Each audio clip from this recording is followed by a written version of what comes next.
أعوذ بالله من الشيطان الرجيم بسم الله الرحمن الرحيم وصلى الله وسلم وبارك على سيدنا محمد وعلى آله وأصحابه أجمعين. اللهم عنا على ما أوليتنا وانفعنا بما تعلمنا وانفع بنا وزدنا علما يا رب العالمين. La dernière fois, nous nous sommes arrêtés au niveau de cette question qui était une question très très pertinente. C'était la question Ayyuhuma afdal, qui est le meilleur d'entre deux repentants, d'entre deux munib, d'entre deux personnes qui se sont pressées de revenir à Allah subhanahu wa ta'ala. L'état ou la situation de celui alladhi qata'a al-qalb an ladhat adh-dhanbi, c'est-à-dire, si on exprime cela autrement, celui qui s'est coupé entièrement du passé, celui qui a rompu entièrement avec son passé. Et donc, il ne revient plus au péché et il ne garde aucun souvenir de ce péché. Parce que nous avons dit que le péché, quand même, si l'être humain il y est induit, c'est parce qu'il y a quand même quelque part un plaisir. Nous avons cité tous les hadiths de Rasulullah sallam qui nous expliquent que le chemin de l'enfer a été embelli par les plaisirs. Les interdits, ils prennent une forme enjolivante, c'est-à-dire belle, attrayante. Et la deuxième personne, c'est cette personne qui vit avec une lutte permanente pour arriver à rompre ce lien. Et Ibn al-Qayyim, rahimahullah, il a opté, il a choisi et il a considéré meilleur celui dont l'esprit et dont le cœur est apaisé après rupture définitive par l'adoration, parce que ce genre d'individu, cette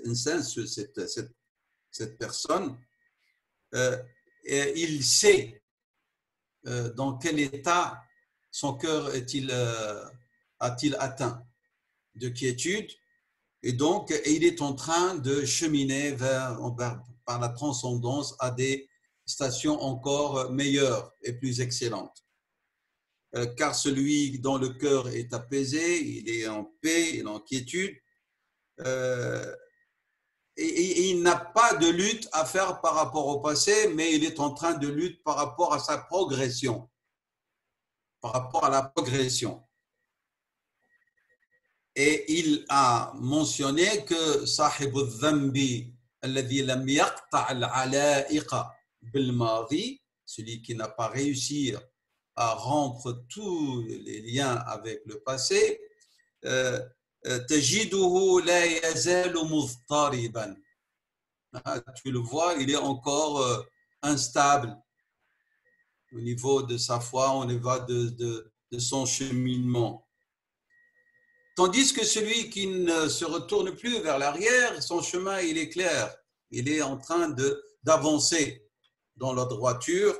Et donc, Tarahu, il a dit, أو صار في الحق ثابتا وفي الشرع راسخا. Il est ferme dans son cheminement sur le chemin de l'haq, de la vérité, et dans sa pratique, il est aussi solide. Rasikh, on ne peut pas le perturber. Et puis après, Ibn al-Qayyim, rahimahullah ta'ala, nous dit وللنفس النفس لها ثلاثة أحوال. La première ligne qui vous apparaît là, je cache, voilà. قيل النفس لها ثلاثة أحوال.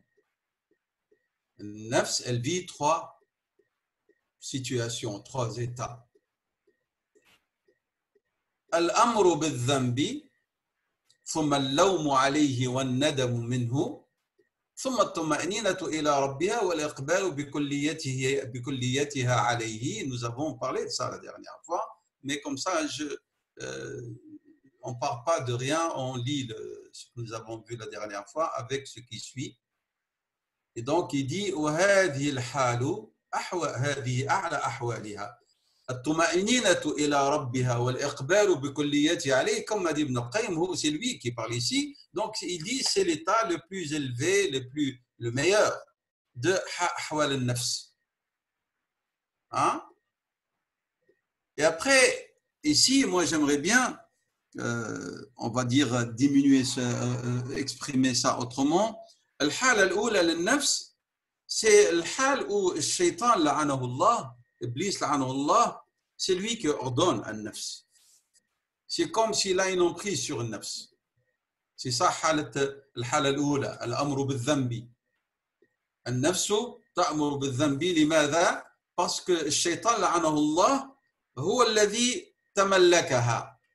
C'est lui qui a une emprise sur une nafs, alors يأمرها وهي تستجيب. يأمرها بماذا؟ بالمعصية. Il lui ordonne, il l'appelle à commettre le péché et elle obéit et répond à sa demande. Le deuxième حال, le deuxième état de nafs, أن يندم وأن يتلوم. C'est l'état de nafs lorsqu'il commet le péché, il regrette et il s'en veut. Il se réprimande soi-même. Et la troisième, comme nous avons dit, c'est cet état, النفس التي تطمئن, comment? إلى الطاعة. C'est-à-dire, الطاعة pour elle, c'est l'état naturel. حالتها الدائمة هي حالة الطمأنينة. لماذا؟ إلى الطمأنينة أقوى على الطاعات. Et donc, هي لا تركن إلى المعصية. Elle n'écoute plus le shaitan, لعنه الله, et elle n'est plus sujet au péché avec la fréquence de nafs al-ammara ou de nafs al-lawama. Et donc, فهذه نفس مطمئنة بالطاعات.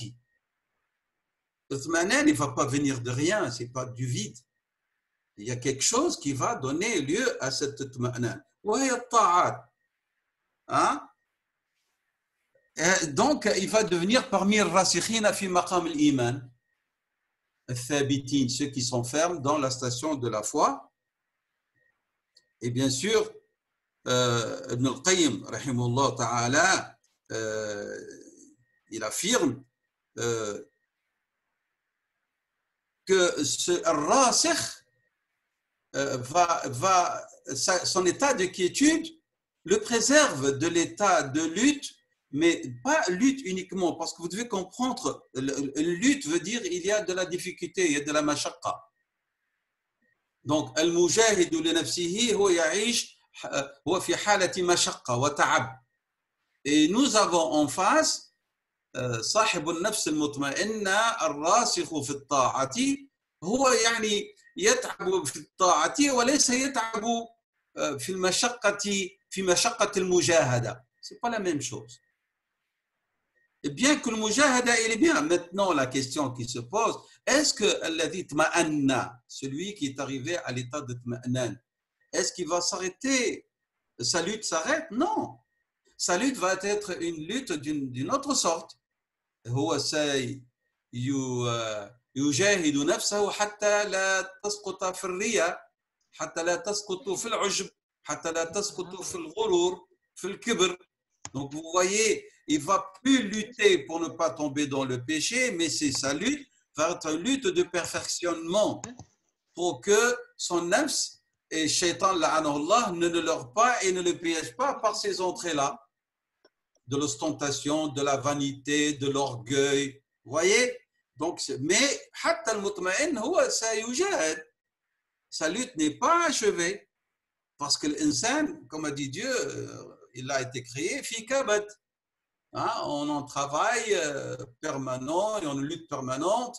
Et donc, la lutte, elle ne s'achève pas. Wa shaitan la'anahullah a juré par la majesté du Seigneur qu'il ne laissera pas en paix l'homme à cause duquel il a été maudit et chassé du paradis éternel. Donc voilà. Donc maintenant, une autre question, puisque nous avons dit صاحب النفس المطمئنة, qu'est-ce qu'il va faire? Il va donc يتفرغ للطاعة. Il va se consacrer à l'adoration.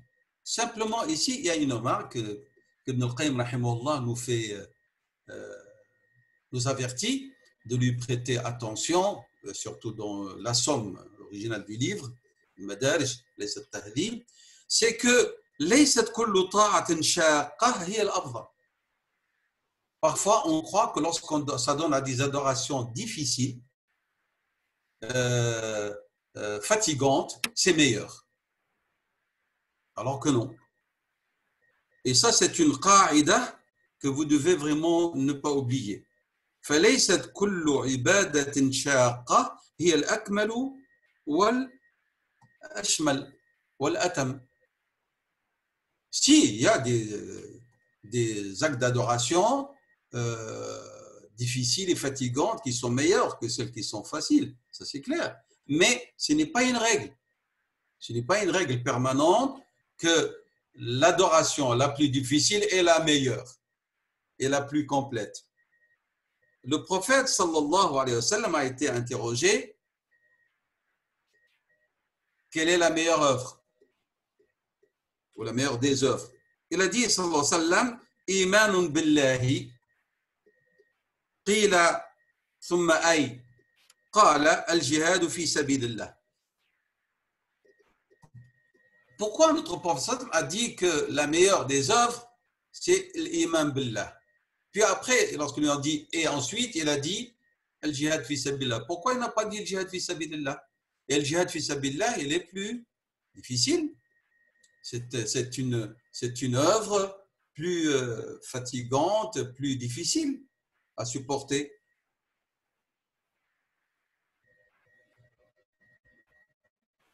Et nous voyons que le djihad, il vient après al-iman billah. Il semble peut-être à première vue que l'iman billah c'est quelque chose de facile. Mais non, parce qu'iman billah en vérité c'est une proclamation qui doit avoir une emprise sur toute ta vie, sur tout ton agir, dans tous les domaines de la vie. La ilaha illallah, la négation et l'affirmation. C'est facile à dire, mais à faire, c'est difficile. Mais en termes de difficulté mesurable, si je peux dire, le djihad apparaît plus difficile. Mais en termes de responsabilité du taklif, la ilaha illallah, elle est plus difficile à assumer, puisque, comme j'ai dit, elle interpelle notre agir dans tous les domaines de la vie. Donc, à chaque moment de notre existence, jusqu'à notre départ. Deuxième exemple, le prophète sallallahu alayhi wa sallam est sorti de sa maison pour la prière du Fajr. Et Sayyidah Maïmouna radiyallahu anha a prié avec lui. Et puis le prophète est parti pour des besognes communautaires. Et il est revenu, sallallahu alayhi wa sallam, et il a trouvé Maïmouna toujours assise à la même place.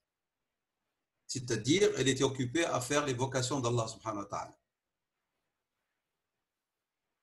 Et le prophète lui a posé la question: est-ce que tu es restée assise au même endroit depuis que je suis parti jusqu'à ce que je suis revenu? Elle a dit: c'est certes, ô messager de Dieu. Le prophète sallallahu alayhi wa sallam lui a dit: j'ai prononcé, après que je t'ai quitté, 4 paroles. Elles équivaut à tout ce que tu as fait jusqu'à maintenant. C'est-à-dire, ici, bien sûr, il nous montre, ici, le prophète sallallahu alayhi wa sallam, les mérites du dhikr. Là. Et il a dit, sallallahu alayhi wa sallam, j'ai dit, subhanallahi wa bihamdihi, adada khalqihi, wa rida nafsihi, wa zinata arshihi, ومداد كلماته à 3 reprises. Subhanallah, pureté de Dieu. Wa bihamdi, par sa louange, par sa gloire. Adada, donc une purification et une glorification équivalente au nombre de toute sa création. Et aussi équivalente à ce que lui, il agrée pour lui-même. Et ce qui par son trône est équivalent à l'étendue de ses paroles. قل لو كان البحر مدادا لكلمات ربي لنفد البحر قبل أن تنفد كلمات ربي ولو جئنا بمثله مددا. Et dans l'autre verset, سبعة أبحر, 7 mers. Et ce n'est pas suffisant pour recenser et écrire la science d'Allah subhanahu wa ta'ala. Donc le prophète a dit, j'ai dit lorsque je t'ai quitté, quelques paroles qui équivaut tout ce que tu as fait depuis que je suis parti jusqu'à revenu. J'ai répété cette parole 3 fois, Subhanallah wa bihamdihi, adada khalqihi wa rida'a nafsihi, wa zinata arshihi wa midada kalimatihi. Ça équivaut à ce que tu as fait depuis le matin jusqu'au dhuhr. Parce qu'apparemment, elle est restée Sayyida Maïmouna radiyallahu anha, depuis la prière du subh, après la prière du subh, jusqu'à ce que le prophète est revenu pour la prière du dhuhr, sur place à faire du dhikr. Et donc, ceci montre très bien les mérites donc, de cette ibada, aussi courte, mais elle est plus complète. Et ici, Ibn al-Qayyim attire notre attention sur l'importance de l'fiqh. Fadhilatul fiqhi, c'est quoi? Ibadatullahi ala ilm. Il attire notre attention sur la prééminence de l'adoration de Dieu, mais c'est une adoration qui a eu lieu suite à une connaissance approfondie de la religion. On peut trouver un individu qui a passé toute sa vie à adorer Dieu d'une manière non conforme et il n'en tirera aucun profit, peut-être même il en tirera la colère de Dieu parce que c'est une méthode ou c'est une manière d'innovation non conforme. فابن القيم يدي وهذا يدل على فضيلة الفقه أي عبادة الله على علم. الفقه في الدين مهم. الفقه c'est-à-dire الفهم في الدين. On ne parle pas de fiqh, la science des pratiques, des règles pratiques, des règles juridiques pratiques. Non, on parle ici al-fahm. Donc il y a importance. الفقه في الدين يجعلك تحقق وتحصل على أعلى الدرجات من الحسنات والطاعات بدون مشقة زائدة. Notre prophète, c'est un hadith sahih, il passait et il a vu un homme debout au soleil sur un seul pied. Sous le soleil. Il a dit, qui c'est celui-là? Il lui dit, Rasulallah, c'est un tel, il a fait le vœu de rester en plein soleil, pied sur un seul pied et en état de jeûne. Alors le prophète leur a dit, ordonnez-lui, muruhu, amr min Rasulullah, qu'il se retire du soleil, qu'il s'assied dans l'ombre, et qu'il s'assied et qu'il continue son jeûne. Les deux actes auxquels c'est adonné, ce compagnon, sont non conformes. C'est des actes d'innovation. As-sawm na'am, hatta même s'il faisait chaud ce jour-là. Hein, parce que notre prophète sallallahu alayhi wa sallam nous a parlé du mérite du jour d'un jeûne, fi yawmin shadid al-har. En un jour où il fait très chaud, qui peut vous être une préservation le jour de l'enfer, contre la chaleur du feu de l'enfer. Donc, il a ordonné, il leur a demandé de lui ordonner d'arrêter cette station et de s'asseoir, d'aller s'asseoir dans l'ombre et de continuer son jeûne. فإذن قد تكون قليل العبادة, une adoration minime qui résulte d'une bonne compréhension de la religion, elle est meilleure, elle est plus complète sa rétribution est meilleure qu'une adoration difficile. Ça, c'est que Ibn al-Qayyim, rahimahullah, a voulu attirer notre attention sur ce sujet. Après, Ibn al-Qayyim, rahimahullah ta'ala, va parler وجل دون يأس ومن علامات الإنابة a-t-il dit رحمه الله تعالى ترك الاستهانة بأهل الغفلة. On en a parlé, mais parce que j'y reviens parce que c'est important. Parce que nous avons tendance parfois, parce que nous sommes pratiquants, parce que Dieu subhanahu wa ta'ala nous a accordé son assistance vers le hidayah. Rappelez-vous, al-hidayah hi bit-tawfiq min Allah, on en a parlé. Et alors, on a parfois une certaine arrogance de regarder avec mépris ceux qui sont dans le désarroi ou dans la désobéissance ou dans l'égarement. Alors, il dit, et parmi en vérité ce retour, cette compréhension, ça veut dire tawba, et le retour avec empressement, avec la recherche de l'amal salah qui va nous permettre d'avancer, un avancement vers Allah subhanahu wa ta'ala, tarku al-istihanati bi ahli al-ghaflati wal khawfi alayhim. C'est de ne pas garder, de se débarrasser de cette attitude de mépris, de moquerie envers les gens qui sont dans l'insouciance ou qui sont dans l'erreur ou dans l'égarement, dans le péché, et d'avoir peur pour eux.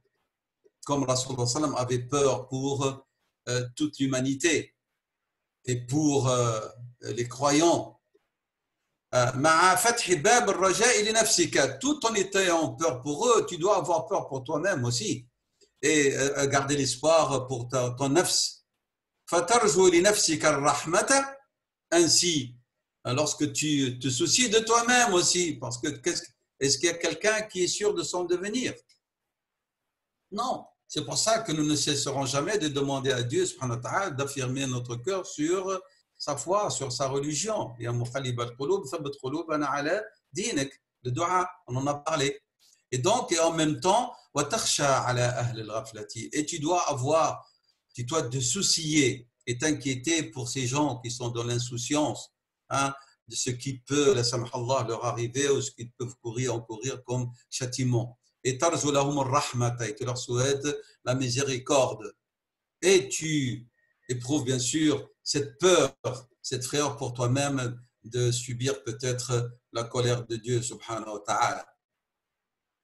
قال بعض السلف لن تفقه كل الفقه. Tu n'auras jamais la compréhension complète de cette religion. حتى تمقت الناس في ذات الله. C'est-à-dire que tu n'aimes pas soit les gens, ou tu n'aimes pas l'état dans lequel se trouvent des gens aussi en un état de désobéissance pour Dieu.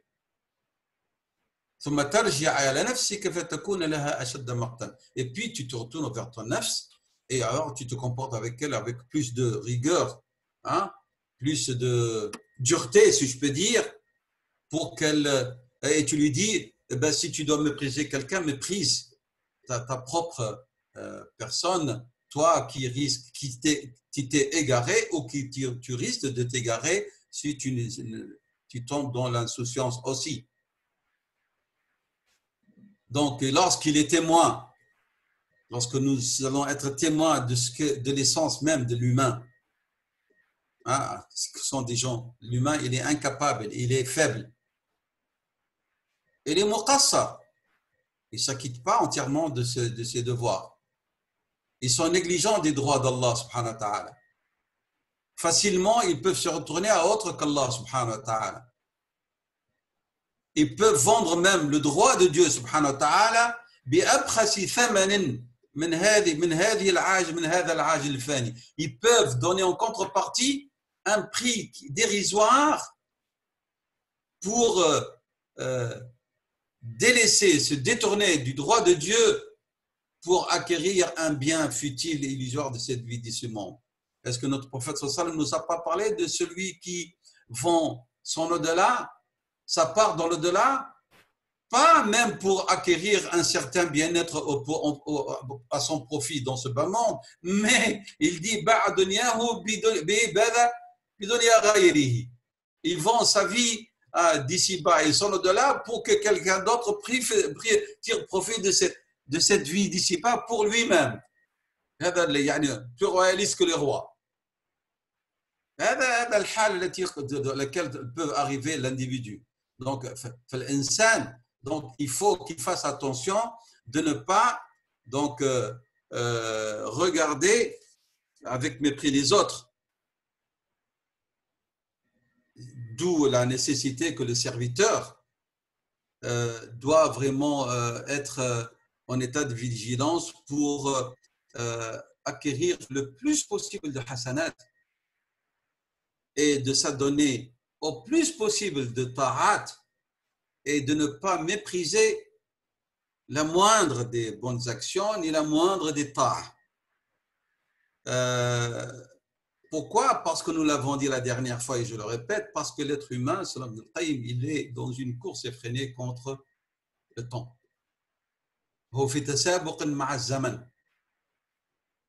Chaque instant qui s'en va, c'est une partie de toi-même qui s'en va avec, comme disait le Hassan al-Basri, rahimahullah. Hein? L'être humain, c'est quoi? C'est des années, c'est des jours, c'est des heures, c'est des moments. C'est ça l'être humain.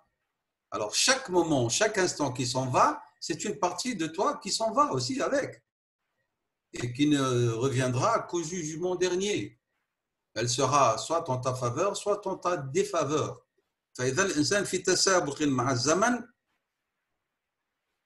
Et en même temps, tu es dans une course avec les autres. Parce que chacun veut acquérir, veut atteindre un maqam mahmoud, un maqam élevé, loué. Et Dieu dit concernant ces maqamats, en cela que les gens se concurrencent. Donc il faut qu'il y ait de la concurrence. Et Dieu dit clairement, il dit ou lorsqu'il dit fastabiqul khayrat, tasabaqu, concurrencez-vous les uns les autres dans quoi? Dans le khayrat. Et non pas dans l'achat des maisons, des vêtements, des voitures, des parures. طيب المال والبنون زينة الحياة الدنيا. Dieu le dit clairement, nous n'avons pas dit de le négliger. Mais il ne faut pas qu'on en fasse un sujet de quoi? De concurrence.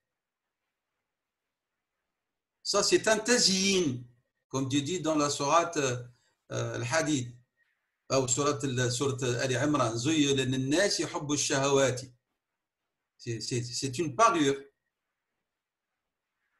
من النساء والبنين والقناطير المقنطرة من الذهب والفضة والخيل المسومة والأنعام والحرث. Et puis Dieu dit, faites attention, n'en faites pas sujet de concurrence. ذلك متاع الحياة الدنيا. Ça, ce n'est qu'un des biens de cette vie d'ici-bas, de la vie de l'illusion. Donc, ذلك متاع الحياة الدنيا. Ce qui est meilleur, c'est celui de l'au-delà. On n'a pas dit de délaisser, mais on a dit de ne pas لا تنافسوها, a dit Rasul sallam, كما تنافسها الذين من قبلكم. N'en faites pas un sujet de concurrence comme ça a été le cas de ceux qui vous ont précédés. Oui, cherchez à acquérir le halal et de ce qui est bien et utile dans cette vie d'ici-bas. Lorsque Dieu a parlé de tasabur, il l'a utilisé uniquement pour tasabur fil khayrat. تستبقوا الخيرات أولئك يسارعون في الخيرات وهم لها سابقون.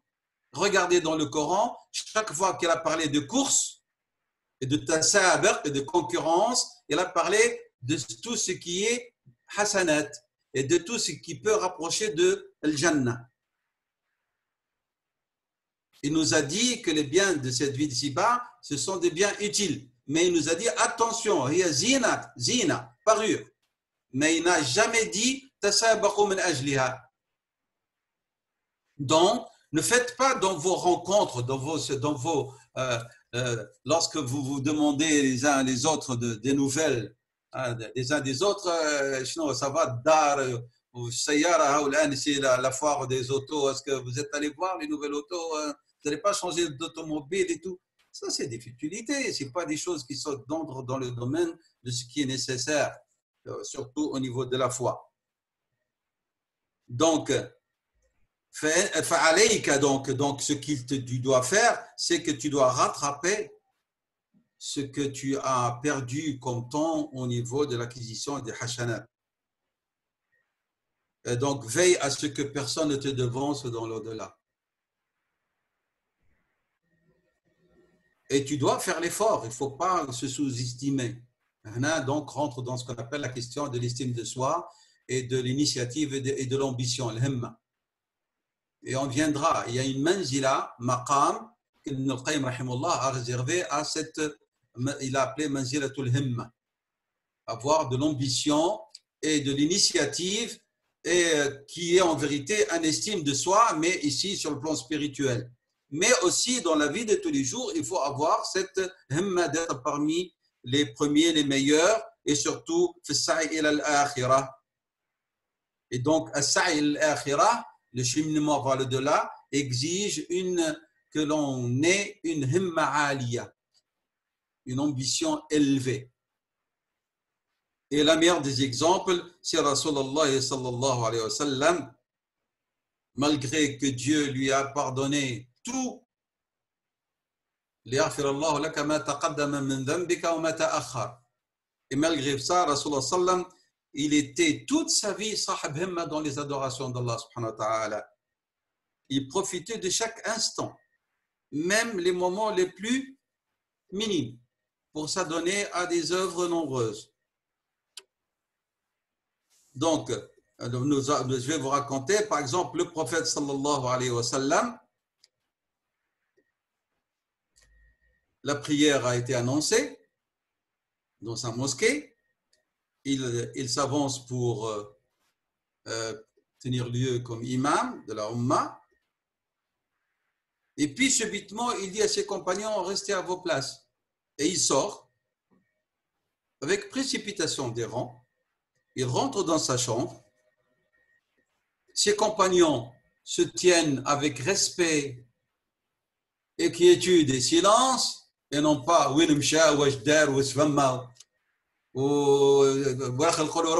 peut-être c'est sa femme qui a besoin de lui, il a oublié un problème, non, il a ceci. Ils ne se sont posé aucune question. بقي أصحابه صلى الله عليه وسلم وقوفا بأدب وطاعة. Debout, bien aligné, soumis à son ordre sallallahu alayhi wa sallam, en attendant qu'il revienne. Personne n'a bougé de sa place. Personne n'a commencé à يتململ, à se sentir dérangé. Il y a الوقفة هذه والصلاة جات. Personne n'a dit c'est quoi cette perte du temps. Personne. Personne n'a dit Bilal, avance et prie, guide-nous pour la prière. Abou Bakr, tu es là, tu es le véridique. Pourquoi? Vas-y, prie, parce que nous, on a des affaires à conclure ou le marché va ouvrir. Ils n'ont même pas fait des suggestions pareilles. Imaginez si une situation pareille arriverait dans une de nos mosquées. Hein? Puis le prophète sallallahu alayhi wa sallam est revenu. Il a dirigé la prière. Il a dirigé la prière, puis après la prière, il s'est retourné vers ses compagnons et il leur a dit, vous êtes restés surpris et même inquiets. Et ben voilà, je me suis rappelé que j'avais 10 dirhams chez moi et que je devais sortir. J'ai eu peur de mourir avant que je m'en acquitte. قال صلى الله عليه وسلم لعلكم فوجعتم. Pourquoi peut-être vous êtes vraiment tombé dans un état d'inquiétude. ذكرت أن في بيتي 6 دراهم فخشيت أن أموت وهي عندي فأوصيت عائشة بإنفاقها ما ظن محمد بربه لو لقي الله وهذه عنده. Je me suis rappelé 6 dirhams qui étaient encore chez moi. Je suis rentré.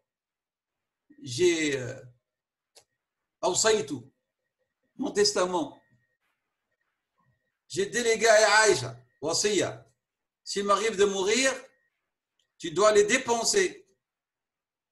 Que dira Mohammed devant son Seigneur s'il va le rencontrer avec 6 dirhams qui sont restés chez lui, qui ne lui appartiennent pas? Vous voyez, Rasulullah sallam, chaque instant, il tirait profit. Ah, moi j'ai peur. هذا رسول الله صلى الله عليه وسلم, et c'est ça le fruit de l'éducation qu'il a inculqué et transmis à ses compagnons, que lorsque nous on parle de certains d'entre eux, on est surpris de leur qualité. Mais regardez dans quelle école ils ont étudié. Hein? Vous voyez l'école où ils ont étudié? C'est pas dans n'importe quelle école, hein? Sallallahu alayhi wa sallam. Donc, ceci concernant cette situation de tirer profit de chaque instant.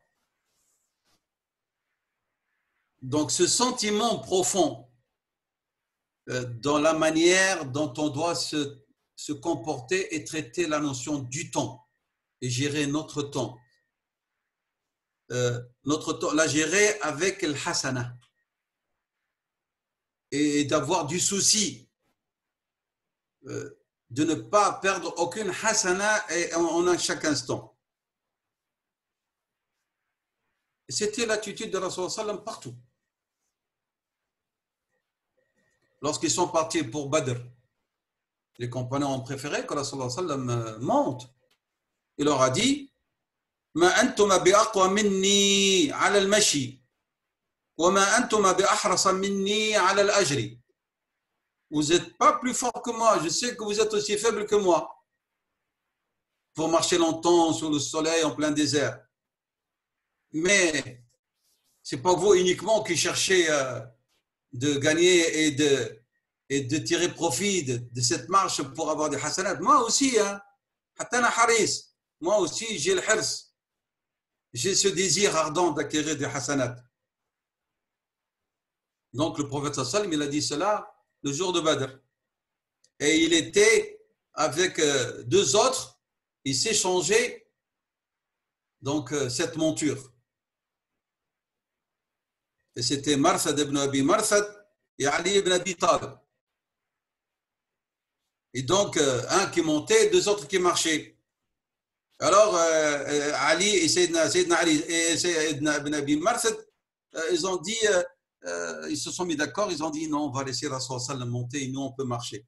Alors, ils lui ont fait cette proposition et le prophète sallam leur a répondu avec cette réponse extraordinaire. ما أنتم بأقوى مني على المشي وما أنتم بأحرص مني على الأجر. هذا رسول الله صلى الله عليه وسلم. وفي البخاري lorsque le prophète sallam a été blessé au doigt et que ce sang a coulé, il a regardé son doigt. Il lui a dit: tu n'es qu'un doigt, hein? Tu n'es qu'une partie d'un corps. Et ce que tu as subi, c'est pour Dieu.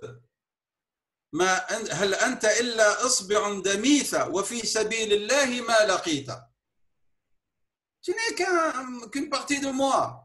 Et ce que tu as eu comme souffrance, c'est pour Dieu. Donc, il ne faut pas que je panique ou que je tombe dans la frayeur. Ah, je me suis blessé le doigt. Ah, mon doigt, il est parti. C'est-à-dire, c'est comme s'il dit ad-dafa. Ah, la raison de tout cela, c'est Dieu. Et si tu veux Dieu, ben, il faut que tu acceptes tous les sacrifices pour lui et en son nom, subhanahu wa ta'ala. Donc, l'individu, ici, donc, lorsqu'il parle Ibn al-Qayyim, il dit donc l'insan la Bouddha. Donc, dans ce cheminement, il doit tirer profit de tout. Pour Allah subhanahu wa ta'ala. Donc, comme j'ai dit, c'est un ihsas, c'est un sentiment vraiment, c'est un sentiment élevé que notre prophète sallam avait et qui nous transmet, et il nous éduque à acquérir dans notre manière de traiter avec le hasanat. Uslub raqi fi tahsil al hasanat.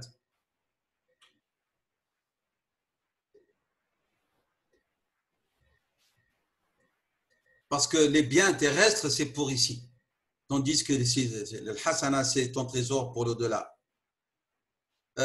On nous rapporte que Abu Musa al-Ash'ari, un des étudiants de Rasulullah sallallahu alayhi wa sallam, lorsqu'il a vieilli, et je vous ai raconté cette anecdote, mais je reviens parce qu'elle est tellement belle et tellement, on peut en tirer des leçons extraordinaires. Lorsqu'il a vieilli, ses cheveux blanchis, son corps est devenu très faible, il a multiplié les actes d'adoration. Plus que lorsqu'il était jeune.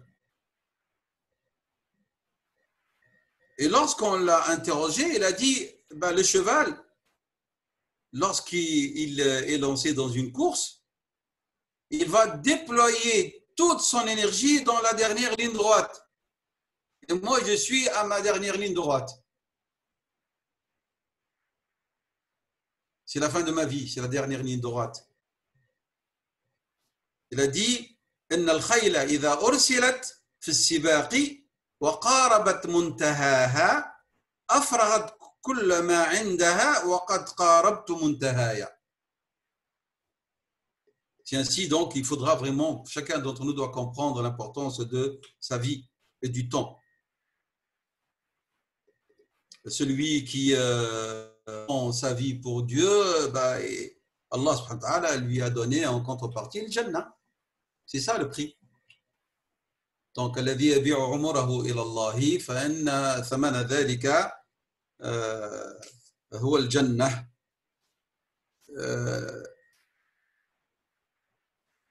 Voilà, c'est-à-dire ça, c'est pour que vous compreniez l'importance de l'inaba et l'importance de rattraper le passé.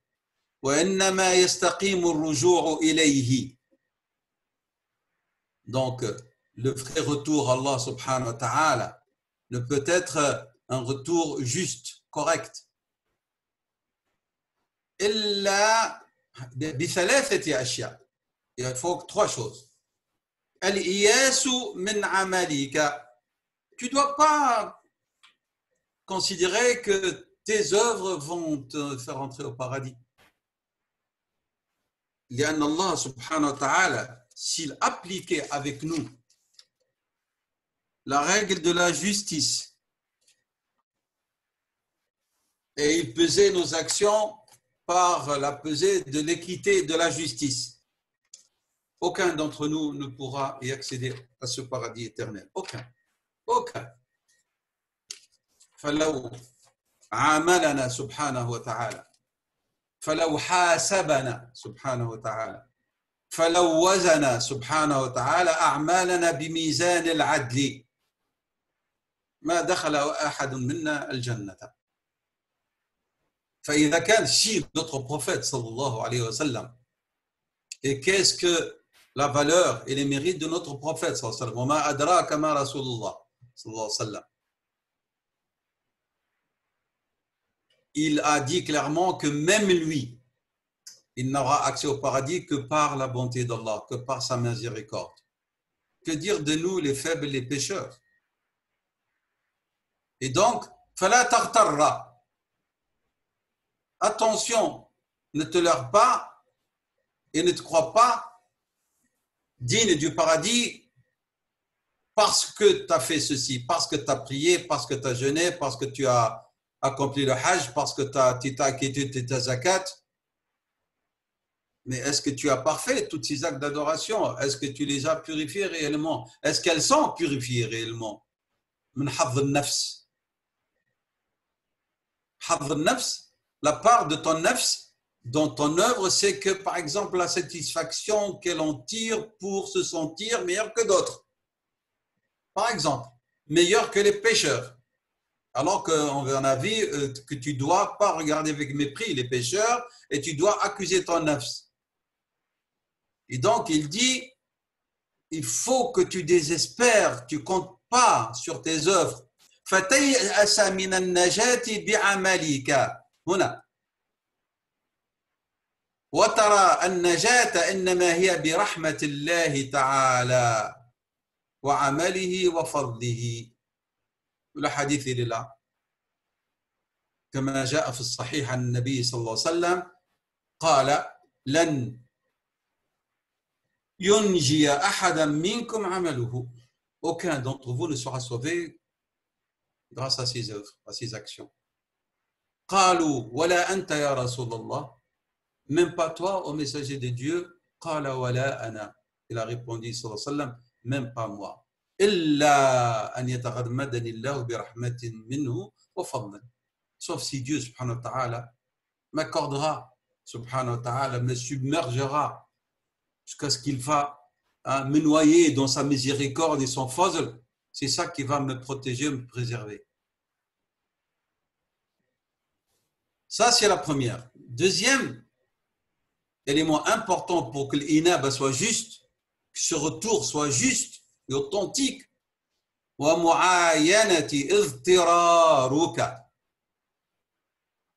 Il dit, si tu as réussi à ne pas considérer que ton œuvre, c'est elle qui va te faire rentrer au paradis. Alors là, tu vas voir quoi? Allah Azza wa Jalla ghaniyun bil-dhati. Qu'Allah subhanahu wa ta'ala, il est l'autosuffisant, le riche, et que toi, tu es le faible dépendant. Donc, puisque je ne sais pas entrer au paradis par mes œuvres, grâce à mes œuvres, fa'ana faqir. Fa'ana nécessairement, هذا ما معنى الاضطرار ici, nécessairement, je suis rien, je suis pauvre, je suis dépendant, et Dieu, il est l'autosuffisant, le riche, donc je dépends de lui. Ça fait partie de mon essence, al-faqr wal-hajatu. Wal-dharuratu. Le besoin nécessaire, la dépendance nécessaire font partie de mes, entre guillemets, qualités, c'est-à-dire la faiblesse. Il faut que tu en sois convaincu au niveau de ton cœur. Que tu ne viens pas avec arrogance, dis, la maison que j'ai achetée, mais c'est grâce à mon travail. C'est tout mon labeur de toute une vie. Et Allah. Et comment alors peux-tu prétendre, puisque tu dis que tu ne mérites pas le paradis avec tes œuvres? Et là, après, tu dis, tout ce que j'ai eu, c'est grâce à mon œuvre. Il y a de la contradiction. Si l'éternel, tu ne peux pas l'avoir grâce à ton œuvre. Et même celui de chaque jour, ce n'est pas grâce à toi, c'est à toi, Allah qui te l'a accordé grâce à son assistance, puisque tu es faible sans lui, puisque tu es pauvre sans lui. Revenons maintenant à la spiritualité. Si tu as été guidé, si tu as été assisté pour accomplir des bonnes œuvres, c'est grâce à Allah et non pas grâce à ta propre force, ni personne, ni ton nafs. Et tu n'as qu'à regarder les autres qui sont dans l'égarement et toi, tu as été choisi. Tu as été assisté pour être parmi ceux que Dieu aime. C'est clair? Comme des gens qui sont dans un stade et on a envie de prendre quelques-uns de privilégiés. Celui qui accorde le privilège, il choisit. Une fois que tu as choisi, tu dis, c'est grâce à moi que j'ai été privilégié. Il y avait 50 000 qui te ressemblent.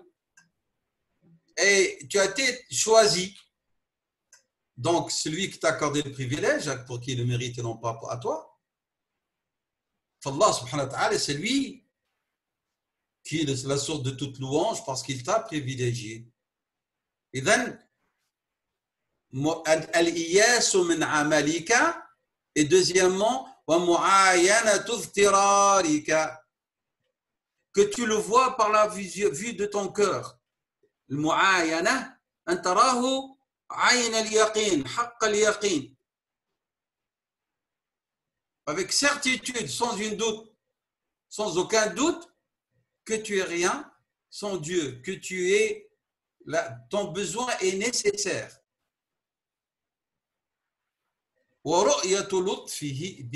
Et que tu constates par ton cœur, bien sûr à travers les hawas qui sont des moyens qui vont transmettre à ton cœur toute sa bienveillance, subhanahu wa ta'ala.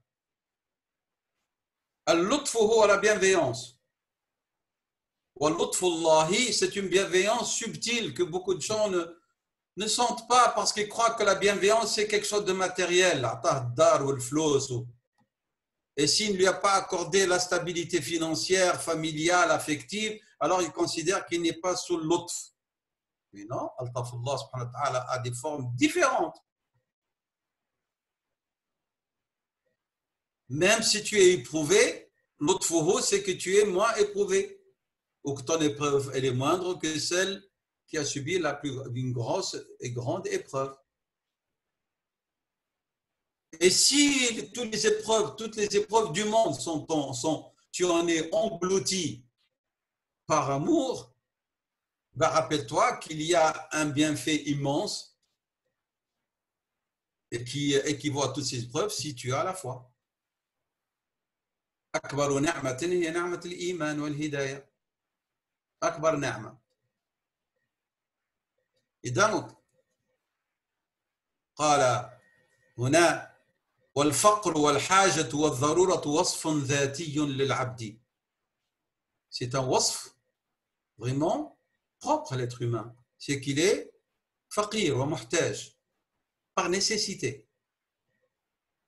قال شيخ الإسلام ابن تيمية رحمه الله والفقر لي وصف ذات والفقر لي وصف ذات لازم أبدا. والفقر est un qualificatif à moi inséparable. Donc, de mon être, أنا الإنسان. والفقر لي وصف ذات. C'est le wasf de mon ذات لازم أبدا.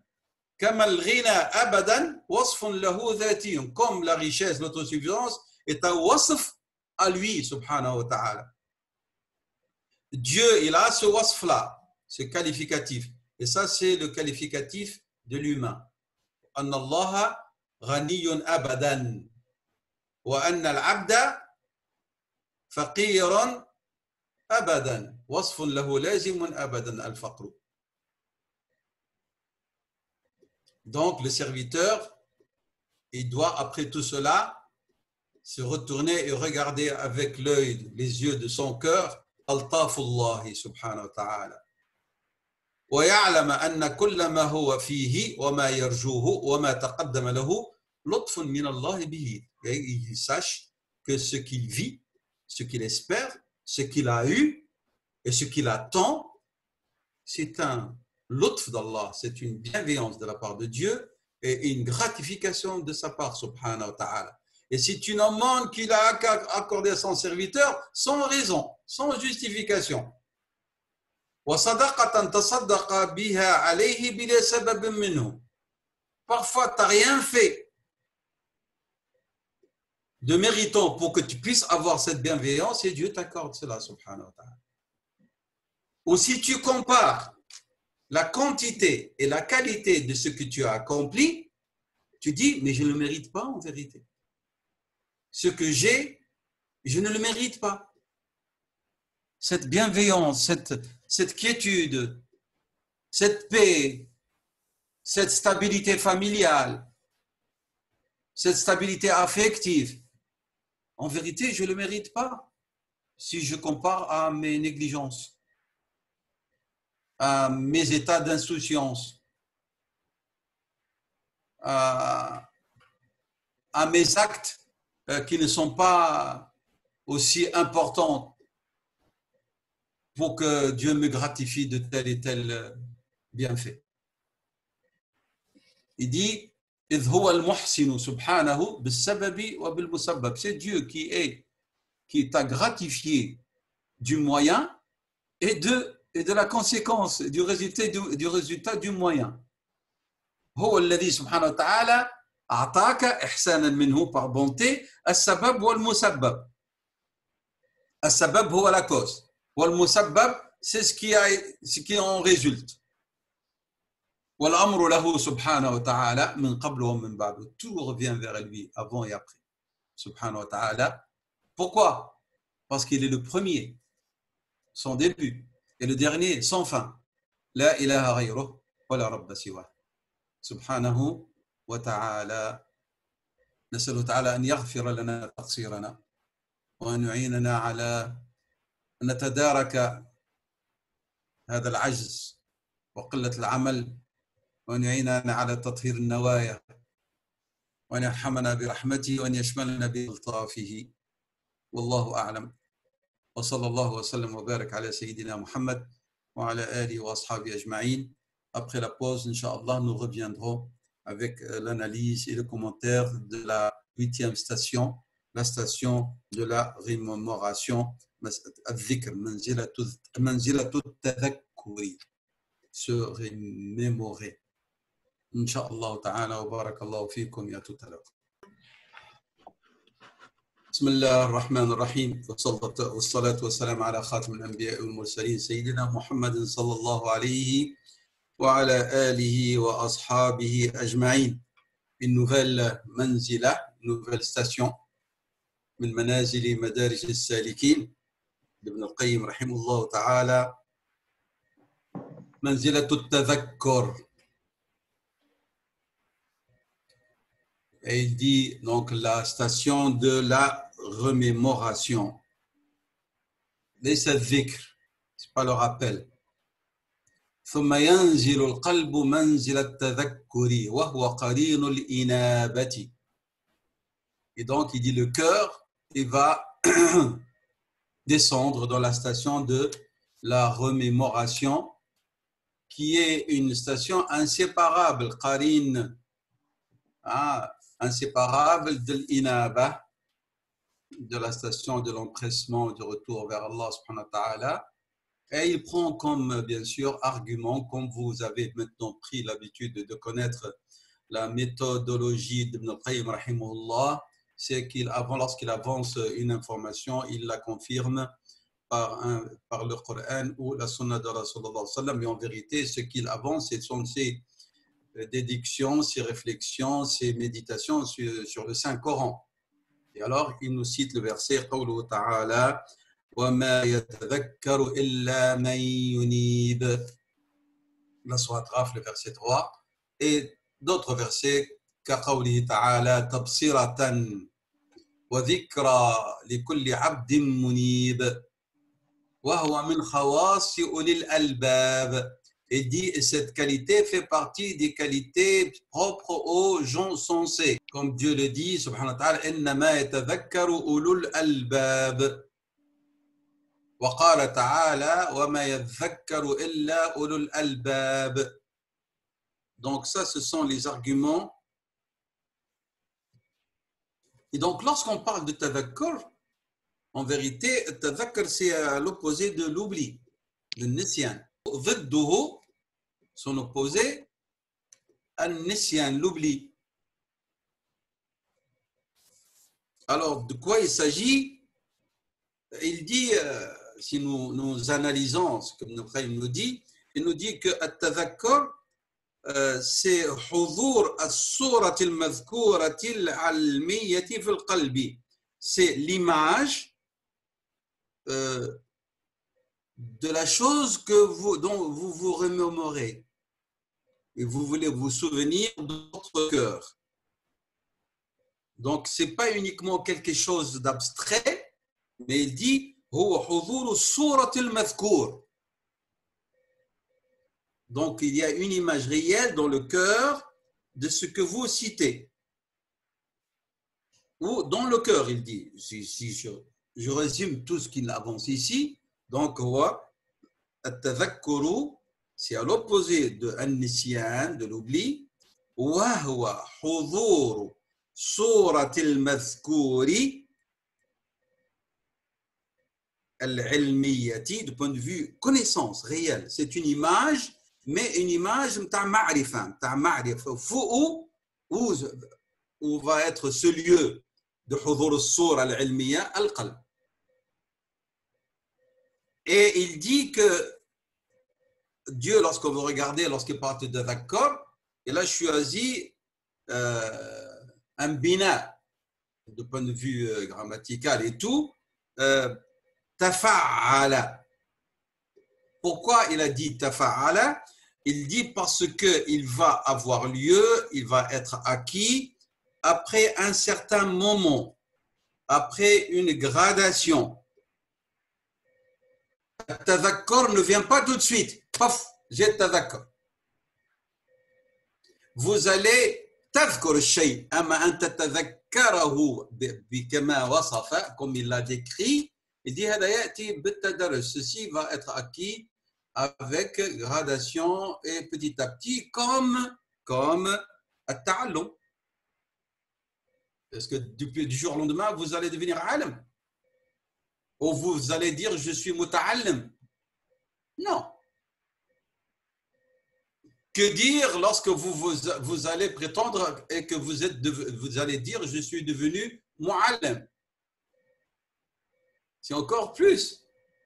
Al-muta'allimu, il lui faut un temps de ta'allum hatta yahsul al-ilm. Et celui qui va acquérir le savoir puisqu'il lui faut du temps, il y a un étalement dans le temps, on a qu'à tadarruj dans le temps. Que dit lorsque lui il va devenir ou prétendre devenir mu'allim? C'est clair? Il dit comme aussi at-tafahum. C'est avec le temps. At-tabassur, acquérir la clairvoyance. C'est pas d'un coup. Il faut du temps. Il y a un travail, un exercice pour arriver à acquérir la clairvoyance. C'est clair? Il dit, et regardez la concordance avec le bina, la construction lexique de ce terme et ce qu'il vise. Allah subhanahu wa ta'ala aurait pu choisir manzilat al-dhikr. Non, il parle de tadhakkar, c'est autre chose sur le plan spirituel.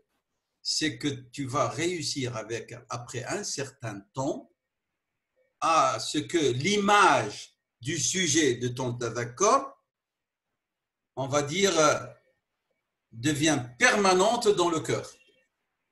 Puisqu'il a dit avant que c'est à l'opposé de an-nisyan. Et puisque c'est une qualité de ulul albab, c'est une qualité de munibin. Vous voyez, dans deux versets, Dieu il dit At-tadhakkar est une qualité inséparable de celui qui a atteint la station de l'inaba à deux reprises. Puis après, il dit, et c'est une des qualités spécifiques aux gens sensés. Et ici, deux versets à l'appui إنما يتذكر أولو الألباب وما يذكر إلا أولو الألباب. Donc, c'est-à-dire, si Dieu que c'est fait partie des munibin et des gens sensés, que c'est pas quelque chose de facile, c'est une manzila qui nécessite un travail. Il dit ici maintenant, il va faire un lien entre tadhakkur et tafakkur. Manzilani, et il va nous donner la différence.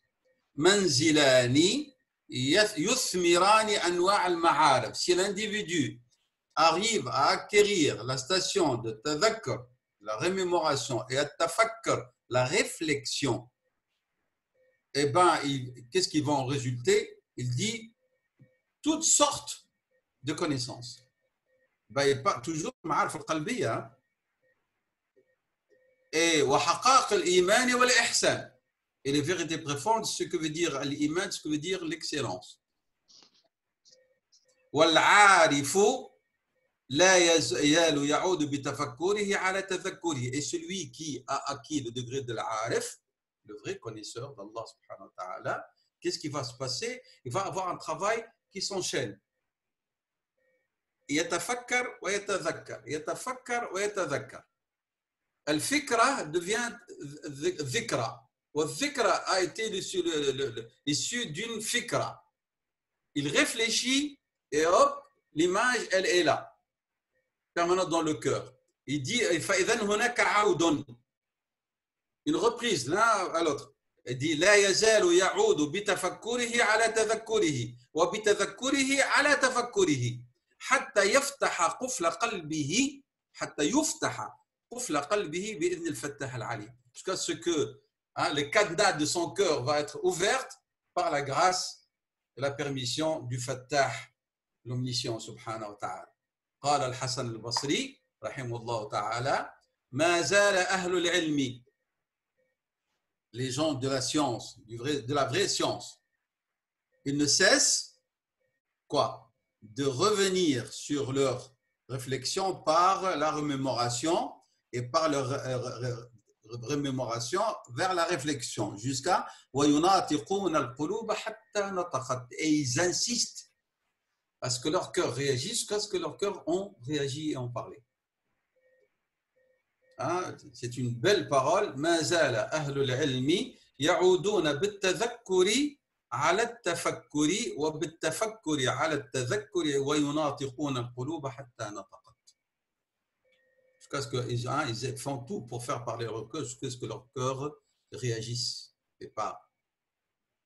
والتذكر تفعل من الذكر, comme nous avons dit, وهو ضد النسيان وهو حضور القلب المذكور, سورة المذكور العلمية في القلب واختيارها, nous avons dit tout cela. فمنزلة التذكر من التفكر منزلة حصول الشيء المطلوب بعد التفتيش عليه. Donc, il dit la relation entre le tadhakkar et le tafakkur. Et la place qu'occupe le tadhakkar de la réflexion, c'est que tu cherches quelque chose. Tu es en train de faire de la fouille, de la recherche, jusqu'à ce que tu le trouves. Donc, أنت تفكر هالفكرة هذه أنك تتذكرها jusqu'à ce que tu la trouves et tu la perds plus. ولهذا كانت آيات الله المتلوة والمشهودة ذكرى. Et c'est pour ça que les versets de Dieu récités et vus, وآيات الله في الكون ذكرى. C'est un moyen qui fait quoi? Qui nous fait souvenir sans cesse et nous remémoriser quoi? L'existence de Dieu et sa grandeur et sa gloire. Et ayat dallatun ala Allah subhanahu wa ta'ala, sur son existence et sur ses qualités, ses attributs subhanahu wa ta'ala.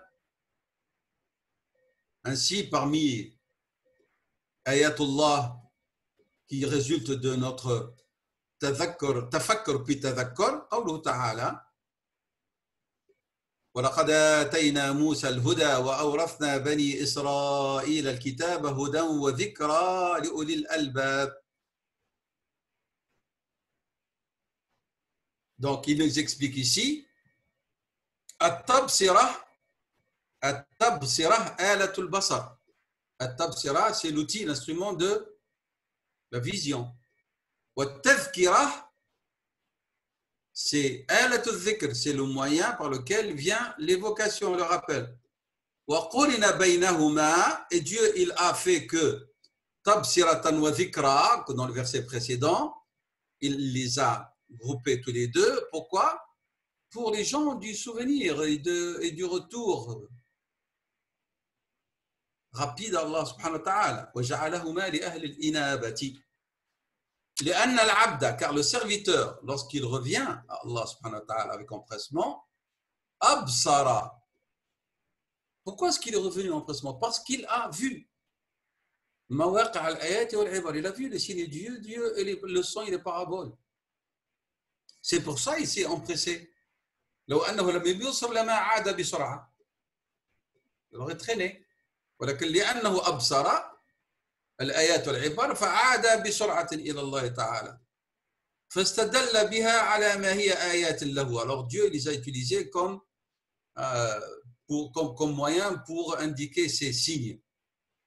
Alors qu'est-ce qui se passe à ce moment-là? Eh bien le serviteur, parce qu'il a les signes évidents et qu'il a réussi à les avoir par tafakkur ou tadhakkar, eh bien zala anhu al-i'rab, eh bien c'est fini. Le voile du tournement d'Allah, il est parti. Et alors, en conséquence, qu'est-ce qui va se passer? Il y aura al-inabatu. L'aveuglement a été levé par quoi? Par tabsira. Wal-ghaflatu, l'oubli, a été levé par le rappel et la remémoration. لأن التبصرة توجب له حصول صورة المدلول في القلب. Parce que lorsqu'on dit qu'il y a une vision et clairvoyance, c'est parce que nécessairement, il a eu l'image du sujet ou dans le cœur, après qu'il l'avait oublié. وقلنا التذكر contrairement هو النسيان. Et lorsque le nisyan est levé, c'est tadhakr qui prend place. Et bien lorsqu'il prend place, c'est-à-dire l'image, elle est là. S'il n'y avait pas l'image réelle dans le cœur, il n'y aura pas istibsar.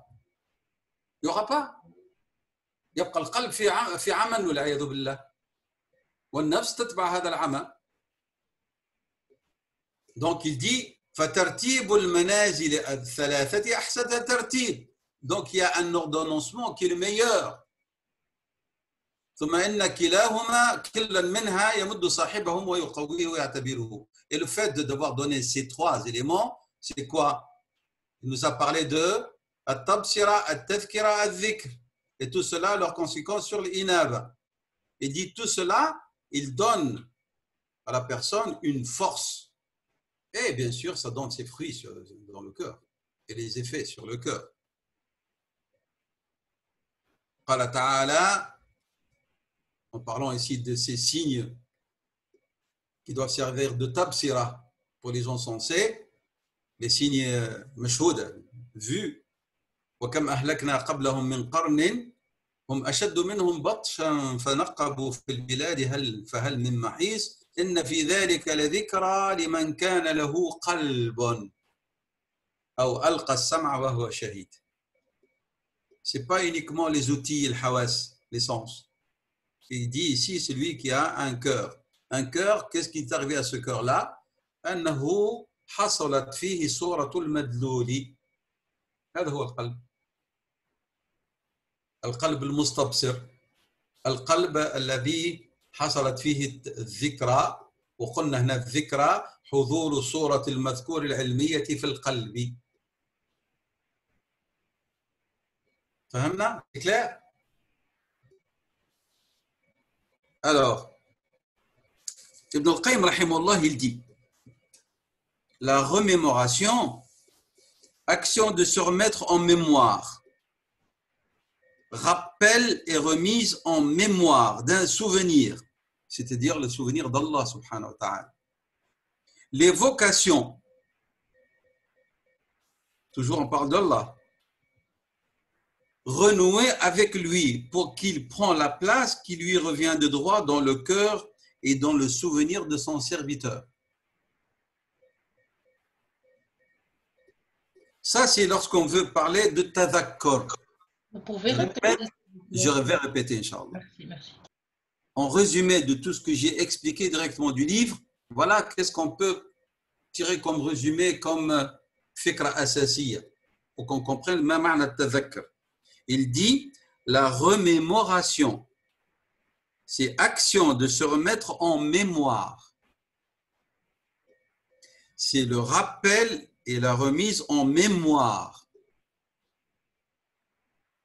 d'Allah exalté, c'est-à-dire se souvenir de lui. C'est l'action d'évocation, mais ça ne s'arrête pas à l'évocation. C'est l'action d'évocation qui doit nécessairement donner à ce qu'on a dit tout à l'heure, le inaba. Renouer avec lui pour qu'il prenne la place qui lui revient de droit, subhanahu wa ta'ala, dans le cœur et dans le souvenir de son serviteur. هذا هو التذكر, حقيقة التذكر. Résumé de ce que Ibn al-Qayyim nous a avancé, rahimahullah ta'ala. Quant au tafakkur, c'est la contemplation, entre guillemets, méditation. Eh bien, il dit, ça peut avoir, comme j'ai dit, comme souvenir, le terme méditation. Et tous les deux, ensemble, عود على بدء التذكر يؤدي إلى التفكر والتفكر يؤدي إلى التذكر. Et nous avons dit, il s'agit de l'image du sujet qui est pas imaginé, mais qui sera vu réellement par le cœur. Et sans aucun doute ni ambiguïté. C'est pour ça qu'il a dit, il a dit حضور الصورة المذكورة العلمية التي علمت في القلب. حضورها في القلب هذه الصورة العلمية. حقيقة, il n'a pas dit الصورة المجردة abstraite. في القلب, alors, eh ben, tout cela ensemble vont donner lieu aux différentes sortes de connaissances et des vérités de la foi et des vérités de l'ihsan, parce que c'est un enchaînement permanent entre tafakkur et tafakkur, jusqu'à, c'est comme quelqu'un qui est en train, par l'action de tafakkur et tafakkur, est en train de frapper à la porte pour qu'on lui ouvre. Il a dit, il ne cesse de faire ce travail jusqu'à ce que le cadenas saute du cœur. Et alors, il s'ouvre. Et cela grâce à l'assistance d'Allah subhanahu wa ta'ala. Toujours, n'oubliez jamais cela. Le saliku ila Allah, il ne va pas prétendre que c'est grâce à sa lutte mujahada. Da'iman huwa muftaqirun ila Allah. Rappelez-vous comment ce que nous avons conclu, Manzilat al-Inaba, que toutes les stations sont en... elles s'entrelacent pour former un tout. Tu ne peux pas parler d'acquisition de maqam al-tadhakkur et toi tu n'as pas al-inaba. Impossible. Et ainsi de suite. Marbout ba'dou. Il est en train de construire une construction, il est en train de l'élever, et une pierre, celle de la troisième, elle tient. Si elle tient, c'est grâce aux deux premières. Elle n'est pas dans le vide. Et bien dans la construction spirituelle, c'est la même chose. C'est pas tu construis et tu perds en chemin, comme celui qui transporte, comme cet homme qui a un âne et sur lequel il a mis ces deux, comment s'appelle, ces deux gros couffins, de chaque côté, et l'une des deux, elle est trouée. Il est en train de remplir, une qui reste la même et l'autre, il la remplit et il est leurré parce qu'elle la voit toujours remplie. Mais il n'a pas compris qu'entre-temps, il en a perdu beaucoup, entre-temps.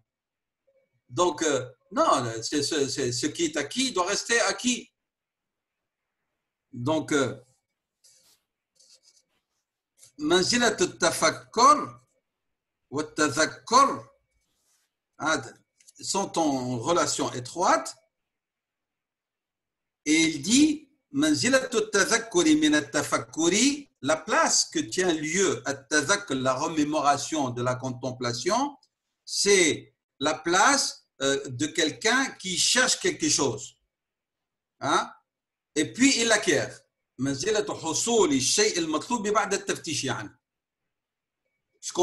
contemple, puis après je reproduis son image réellement dans mon cœur. Hop, voilà, je l'ai acquise.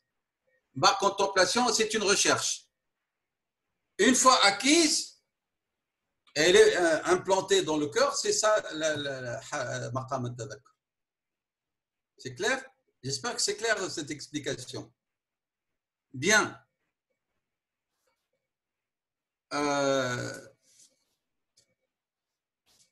Ce que Dieu a révélé, subhanahu wa ta'ala,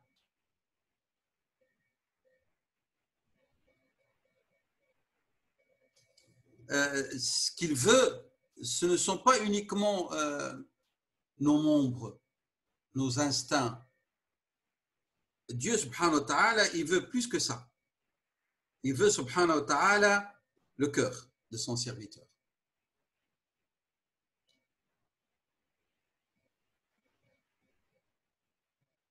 Et d'où la guidance de Dieu, elle est plus aisée, plus effective pour qui? Liman atallaha biqalbin salim. C'est celui-là qui aura le succès et qui aura le soutien et qui aura le vrai appui. Celui qui vient à Allah subhanahu wa ta'ala avec un cœur saint. Le cœur.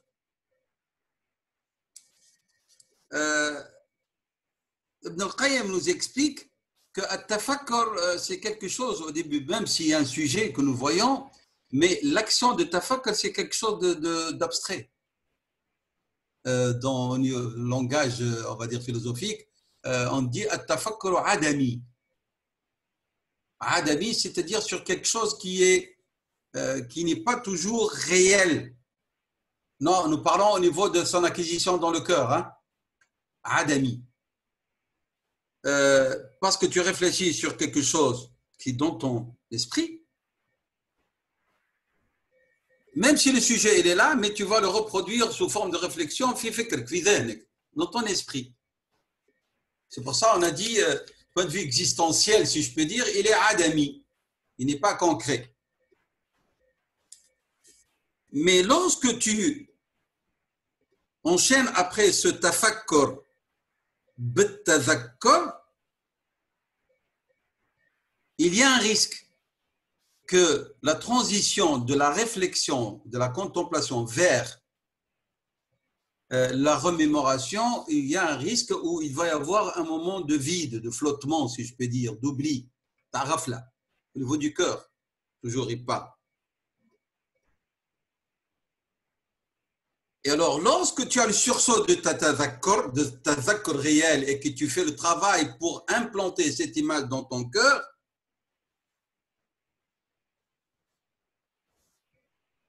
à ce moment-là, nous avons la vraie image.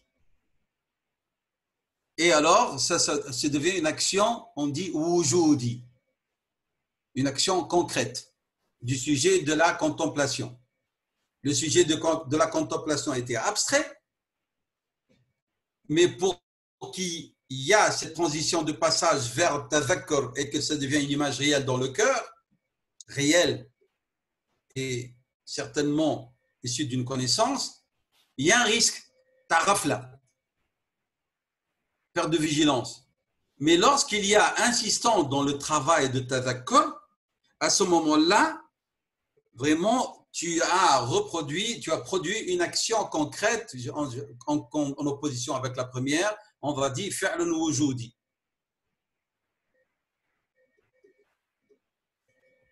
Pourquoi? Parce que ce que tu avais dans l'esprit, tu as reproduit. Tu t'es pas arrêté au niveau de l'esprit. Et la preuve, c'est ce que Dieu dit dans le Coran. Et j'insiste encore, regardez toujours la référence d'Ibn al-Qayyim au Coran. قال تعالى سيذكر من يخشى. Il n'a pas dit سيتفكر من يخشى. Il n'a pas dit من يخشى, c'est celui الذي تفكر. Il a dit سيذكر من يخشى الذي حصلت له التذكرة. حضور المذكور في صولته العلمية في القلب. مثلا, je vais maintenant concrétiser ce que je viens de dire. Le fait que tu penses au jugement dernier et tu as la reproduction de l'image du jugement dernier d'une chose bien précise au jugement dernier qui est le paradis. Donc c'est au niveau de l'esprit tout ça. ذكرت على مستوى الفكر الجنة يوم القيامة والجنة. Mais lorsque tu vas reproduire au niveau de ton cœur la vraie image, ce que veut dire le paradis, c'est-à-dire les détails de ce qu'il y a au paradis. في جنة عالية قطوفها دانية, etc.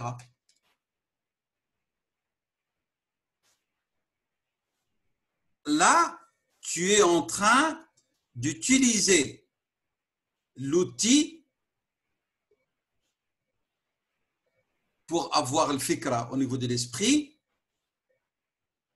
au niveau de l'acquisition de l'image, mais par une transition vers le cœur, ce n'est plus vers le sens. Al-jannatu fakkartu fiha.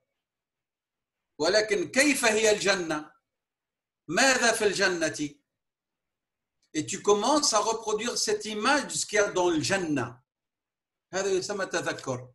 Alors, il aura comme conséquence le désir ardent d'y être.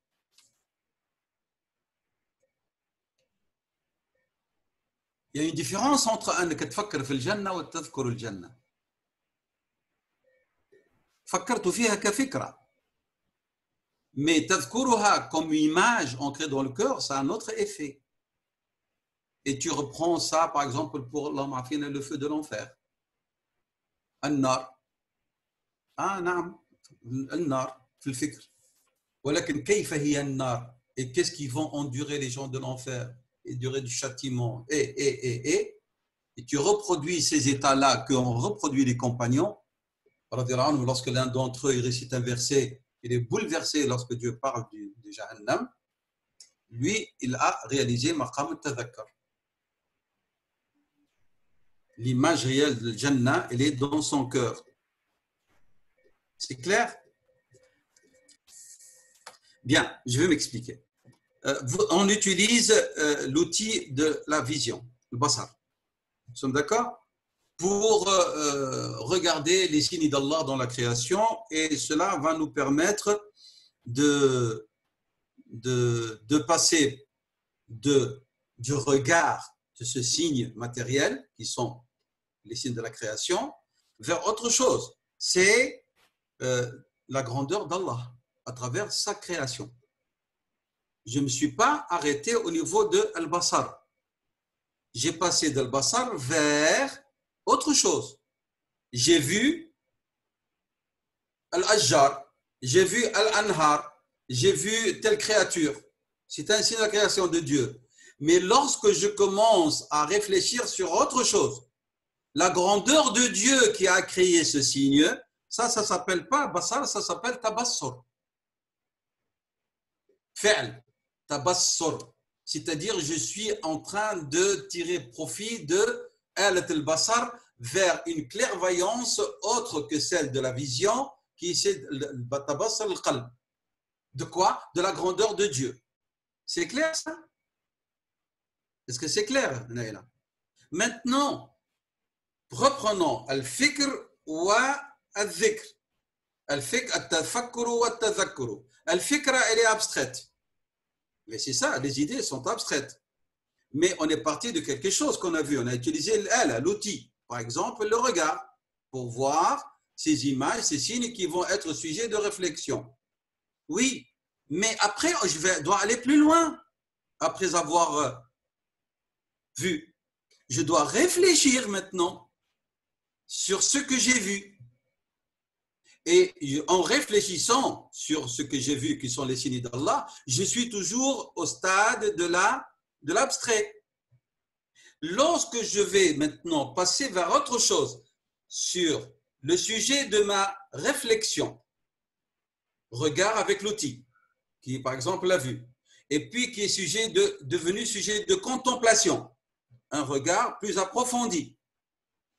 Je vais aller plus loin maintenant. Je vais faire de ce sujet de ma contemplation, qui est toujours là-dedans, dans mon esprit, je vais la reproduire en image réelle dans mon cœur. Une vraie image, comme si je la vois réellement, mais par le regard de mon cœur. Ça s'appelle tadhakkar. J'ai pris l'exemple de Jannah, Yawm al-Qiyamah et ce qu'il y a dedans, et j'ai pris un sujet de Yawm al-Qiyamah, Al-Jannah. J'ai réfléchi sur le paradis d'une manière abstraite, le fikr. J'ai approfondi ma réflexion sur le Jannah, signe d'Allah subhanahu wa ta'ala. Mais jusqu'à maintenant, je ne suis pas passé à la phase la plus importante. C'est que cette Jannah devient réelle. Elle a une image réelle là-dedans. Et alors, lorsque on évoque le paradis devant moi, ou lorsque je récite les versets qui parlent du paradis, eh ben, je me sens comme si je baignais dedans. Et lorsque Dieu parle de l'enfer, j'y réfléchis au niveau de l'esprit, j'ai essayé de contempler et de méditer sur ce qu'est l'enfer, mais tant que je ne suis pas passé à en faire une image réelle dans mon cœur, elle n'aura pas l'effet, et dès que j'entends parler de l'enfer, eh ben, je commence à pleurer. Nous, on n'est pas arrivé à ce stade. C'est clair? Tu as compris maintenant? La définition qu'elle a donnée ici et qui est importante et à laquelle il faut qu'on revienne toujours, c'est ici. Lorsqu'il dit At-tadhakkuru tafa'ala. Tafa'ala, une construction par gradation. Ce n'est pas d'un coup que vous allez avoir. Astati' an adhkur, walakin la akunu min ahl at-tadhakkur. Je peux évoquer le paradis. Dans ma prière, je dis wa ashhadu anna al-jannata haqq. Est-ce que j'ai l'image du paradis dans mon cœur lorsque j'ai dit Washhadu anna al-jannata haqq? Ça, c'est un maqam, ça. Il faut du travail pour l'acquérir, ce maqam. Ce n'est pas aussi simple que ça. Un tadhkura facile, c'est facile. Un tatadhakkara, c'est difficile. Ça vient après beaucoup de temps. beaucoup de travail, beaucoup de mujahada.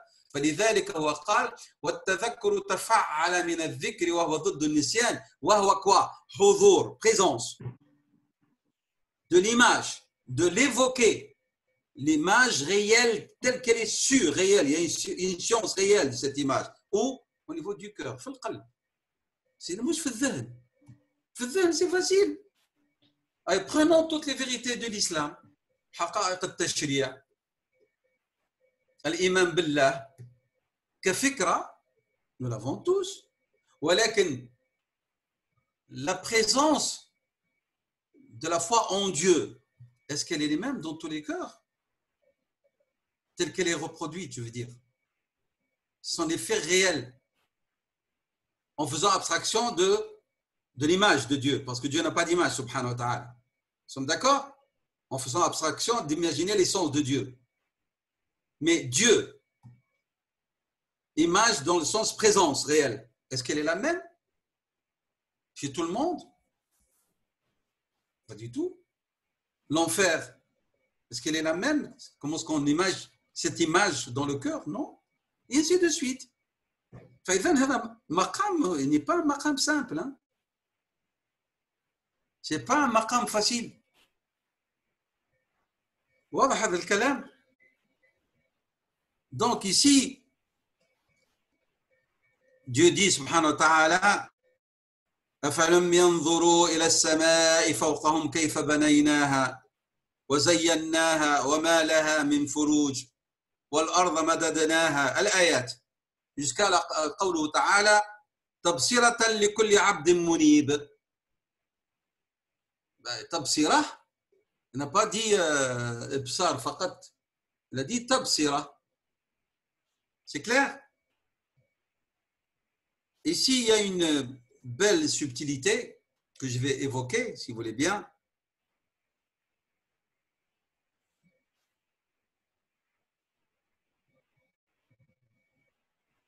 Ibn al-Qayyim, rahimahullah subhanahu wa ta'ala, on l'a évoqué dans son livre Al-Fawaid, ou peut-être dans son ouvrage Rawdat al-Muhabbin. Je vais conclure avec cette citation, Inch'Allah ta'ala. قال رحمه الله تعالى إن للقلب شعثا. Je vais traduire.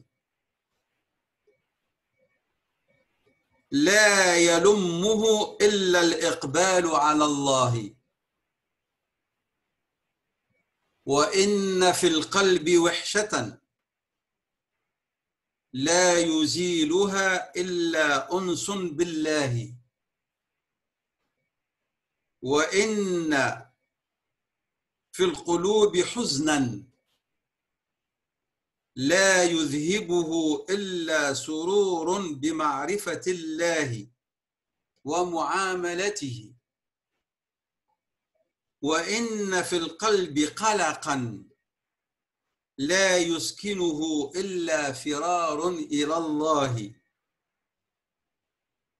وإن في القلب فاقة لا يحدها إلا اللجوء إلى الله والإخلاص له ومحبته وإن في القلب حسرة لا يطفئها إلا الرضا بأمره ونهيه وقضائه إلى يوم لقائه.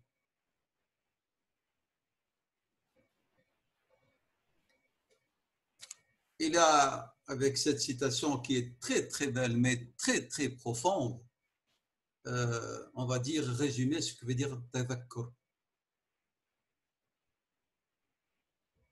Je vais commencer à traduire le début, parce que nous arrivons à la fin de nos 2 heures, Inch'Allah ta'ala. Alors il a dit,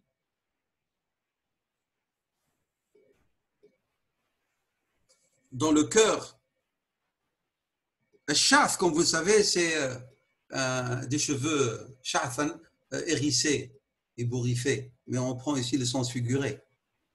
C'est comme s'il voulait dire, lorsqu'on voyait quelqu'un qui a les cheveux ébouriffés, ils sont en désordre, c'est ça? Nous sommes d'accord? Donc, prenons ça, on l'applique ici. Il dit, dans le cœur, il y a un désordre. Tels les cheveux qui sont en désordre. Et ne peut regrouper ses cheveux, les rendre lisses et groupés, hein, comme les cheveux. La yalummuhu, que le fait de venir avec tout son être vers Allah subhanahu wa ta'ala. Donc, cet éparpillement du cœur, ce désordre du cœur ne peut le grouper, le réunir, mettre fin à ce désordre que un iqbal, que lorsque vous allez venir avec tout votre être en entier vers Dieu. Dans les cœurs, il y a une wahsha, une solitude. Ne peut lever qu'une intimité avec Allah subhanahu wa ta'ala.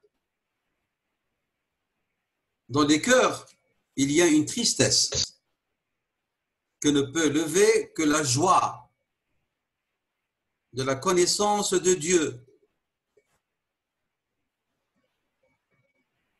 Et la joie d'entretenir une relation avec Dieu. Dans le cœur, il y a une anxiété, qalaq, ne peut lui ramener sa quiétude que la fuite vers Dieu, subhanahu wa ta'ala. Dans le cœur, il y a un besoin. Al-faqa, c'est le besoin. Ne peut lui mettre fin que le fait de se réfugier auprès de Dieu, subhanahu wa ta'ala, et de lui être sincère et de l'aimer. Donc, cette indigence ne peut la lever que le fait de se réfugier auprès de Dieu. Par quoi? Par la sincérité et par l'amour, par son amour, le fait de l'aimer. Et dans le cœur, il y a un regret, hasra, que ne peut éteindre que l'acceptation de son ordre et de ses interdits et de ses décrets jusqu'au jour de sa rencontre. J'ai essayé de traduire simultanément. Je n'ai pas traduit auparavant, donc j'ai essayé de traduire comme ça, au fur et à mesure. J'espère avoir été assisté par Allah subhanahu wa ta'ala pour reproduire le sens de ce qu'a dit Ibn al-Qayyim rahimahullah ta'ala. Je conclus avec le verset de la sourate Raf que Ibn al-Qayyim cite ici. إن في ذلك لذكرى لمن كان له قلب أو ألقى السمع وهو شهيد. La prochaine fois, Inch'Allah ta'ala, nous aborderons les trois types d'individus, et c'est-à-dire les trois types de cœur que possèdent trois types d'individus. Et nous allons les utiliser comme un moyen pour comprendre ce que veut dire at-tadhakkur wa at-tafakkur, wallahu a'lam.